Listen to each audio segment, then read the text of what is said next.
اعوذ باللہ السمیع العلیم من الشیطان الرجیم بسم اللہ الرحمن الرحیم ان اللہ و ملائکاتہ یصلون علی النبی یا ایھا الذین آمنوا صلوا علیہ وسلموا تسلیما کثیرا۔ جس طرح اللہ اور اللہ کے فرشتے نبی کریم رؤوف الرحیم صلی اللہ علیہ وآلہ وسلم پر درود بھیجتے ہیں، اسی طرح اللہ تعالیٰ نے ایمان والوں کو حکم دیا ہے کہ وہ نبی کریم صلی اللہ علیہ وآلہ وسلم پر درود بھیجے۔ یہ آیت مبارکہ شعبان المعظم 2 ہجری کو مدینہ منورہ میں نازل ہوئی۔ اس میں اللہ تعالیٰ فرماتے ہیں اور ایمان والوں کو حکم دیتے ہیں کہ آپ نبی کریم رؤوف الرحیم صلی اللہ علیہ وآلہ وسلم پر ایسے ہی درود بھیجیں جس طرح میں اور میرے فرشتے نبی پاک صلی اللہ علیہ وآلہ وسلم پر درود بھیجتے ہیں، اسی طرح ایمان والے بھی نبی پاک صلی اللہ علیہ وآلہ وسلم پر درود بھیجیں۔ تو ہمیں چاہیے، ہم نبی پاک صلی اللہ علیہ وآلہ وسلم کی امتی ہیں، ہمیں بھی آج جمعہ کا دن ہے، بڑی برکتوں والا، بڑی رحمتوں والا دن ہے، اور ہمیں بھی آج نبی کریم صلی اللہ علیہ وآلہ وسلم پر درود پاک پڑھنا چاہیے، کیونکہ جب جمعے کا دن آتا ہے تو حضرت اوس بن اوسی رضی اللہ تعالیٰ عنہ فرماتے ہیں کہ نبی کریم صلی اللہ علیہ وآلہ وسلم نے فرمایا کہ جمعے کے دن جو لوگ درود پاک پڑھتے ہیں وہ درود مجھے پیش کیا جاتا ہے۔ تو ہمیں درود پاک جمعے کے دن کثرت سے پڑھنا چاہیے۔ ہم مسلمانوں کو کثرت سے جمعے کے دن درود پاک کی پڑھنا چاہیے، کیونکہ جمعے کی برکت ہے، آپ نے اس دن کی ایک فضیلت ہے کہ جمعے کا دن جب آتا ہے تو نبی کریم صلی اللہ علیہ وآلہ وسلم نے فرمایا کہ جب آپ مسجد میں داخل ہوتے ہیں تو تب بھی آپ درود شریف پڑھیں، جب آپ بیٹھتے ہیں تب بھی درود شریف پڑھیں، اٹھتے ہیں تو تب بھی، مسجد سے نکلیں تب بھی، اور جمعہ کے دن صاف ستھرا غسل کر کے اور صاف کپڑے پہن کر خوشبو لگا کر خطبہ سننا چاہیے، مسجد کی طرف دوڑیں، جب اذان سنیں تو آپ مسجد کی طرف دوڑیں اور تمام دنیا کے جو کام ہیں وہ چھوڑ کر مسجد کی طرف جائیں اور خطبہ سنیں، کیونکہ حدیث مبارکہ میں ہے کہ جب تم خطبہ سنتے ہو تو خطبے سے لے کر نماز کی ادائیگی تک ایک ایسا وقت ہوتا ہے درمیان میں جو جمعے کے دن دعا کی مقبولیت کی وہ گھڑی ہے، تو اس میں جو دعا کی جائے وہ دعا قبول ہوتی ہے۔ اور جمعے کے دن کی برکت سے، اور ایک حدیث میں ہے کہ جب عصر کا وقت شروع ہوتا ہے تو عصر کے وقت سے لے کر مغرب کے وقت تک وہ دعا کی قبولیت کی گھڑی ہے۔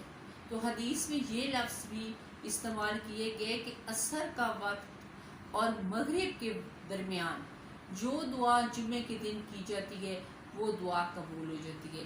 تو لہٰذا ہم مسلمانوں کو اپنے نبی کریم صلی اللہ علیہ وآلہ وسلم پر درود بھیجنا چاہیے، چاہے ہم مشرق میں ہوں، مغرب میں ہوں، شمال میں ہوں، جنوب میں ہوں، کوئی وقت کا، کوئی جگہ کا تعین نہیں ہے، ہمیں ہر وقت اپنے پیارے نبی صلی اللہ علیہ وآلہ وسلم پر درود پڑھنا چاہیے۔ درود ابراہیمی پڑھیں، آپ کی مرضی ہے، اس کو شارٹ کر کے چھوٹا کر کے پڑھیں، وہ آپ کی مرضی ہے، صلی اللہ علیہ وآلہ وسلم پڑھ سکتے ہیں، صلی اللہ علی محمد پڑھ سکتے ہیں۔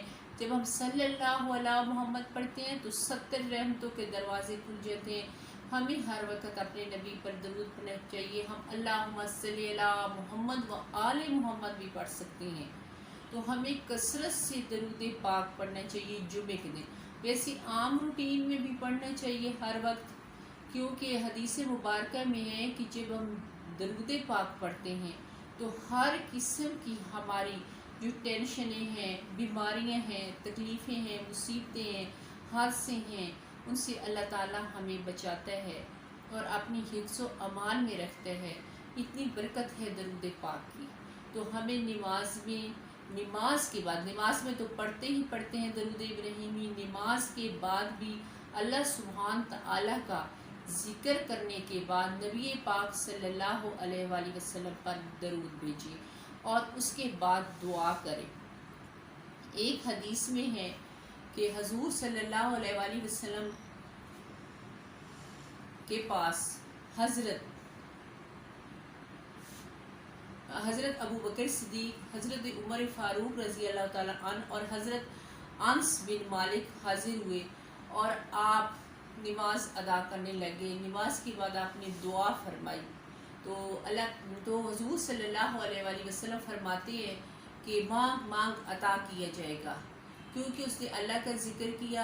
اللہ سبحانہ تعالیٰ کے ذکر کے بعد انہوں نے نبی مکرم صلی اللہ علیہ وآلہ وسلم پر درود بھیجا، اور درود بھیجنے کے بعد دعا کی۔ جب انہوں نے دعا کی تو نبی پاک صلی اللہ علیہ وسلم دیکھ رہے تھے، تو نبی کریم صلی اللہ علیہ وآلہ وسلم نے فرمایا مانگ تجھے عطا کیا جائے گا۔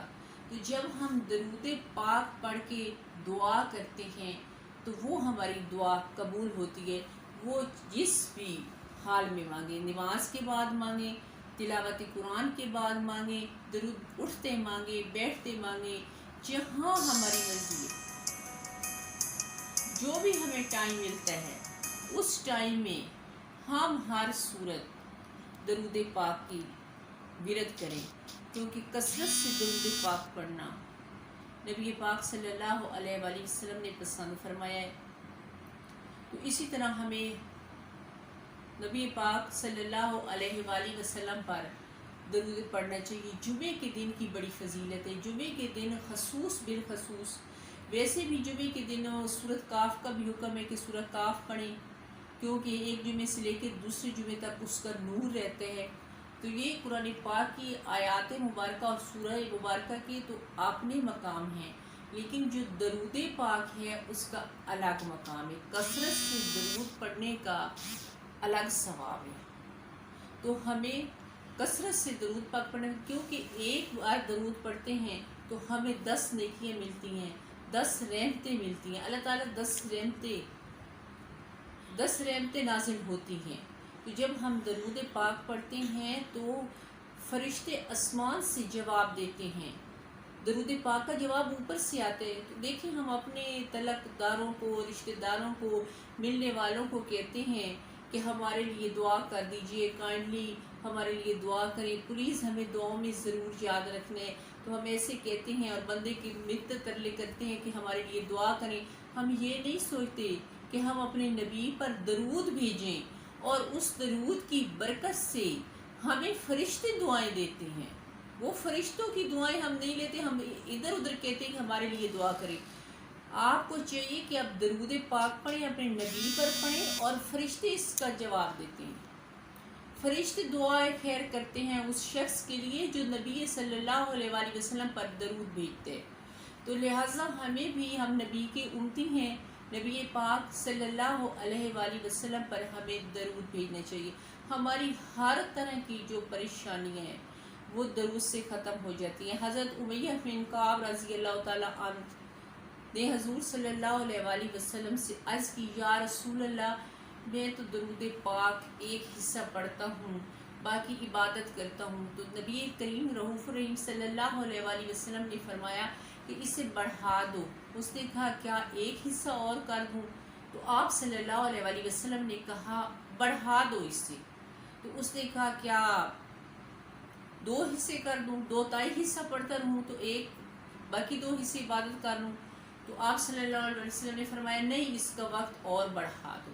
پھر وہ 3 حصے کرنے لگ گیا درود پاک کا ذکر۔ تو جب وہ 3 کرنے لگا تو حضور صلی اللہ علیہ وسلم سے پھر اس نے عرض کی، یا رسول اللہ، اب تو میں 3 حصے درود پاک پڑھتا ہوں اور 1 حصہ میں اللہ سبحانہ تعالیٰ کی باقی عبادت کرتا ہوں، تو میرے لیے کیا حکم ہے؟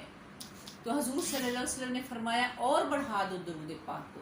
تو اس نے کہا کہ یا رسول اللہ، میں جتنی دیر دعا کرتا ہوں میں درود پاک ہی پڑھتا رہوں؟ تو حضور صلی اللہ علیہ وسلم نے فرمایا ہاں، اگر تو ایسا کرے گا تو تمہاری دنیاوی مشکلات بھی آسان ہو جائیں گی، آخرت کی مشکلات بھی آسان ہو جائیں گی، اور رحمت کے دروازے کھول دیے جائیں گے، اور اللہ تعالیٰ آپ پہ صبح و شام اپنی رحمتوں کا نزول کرتا رہے گا۔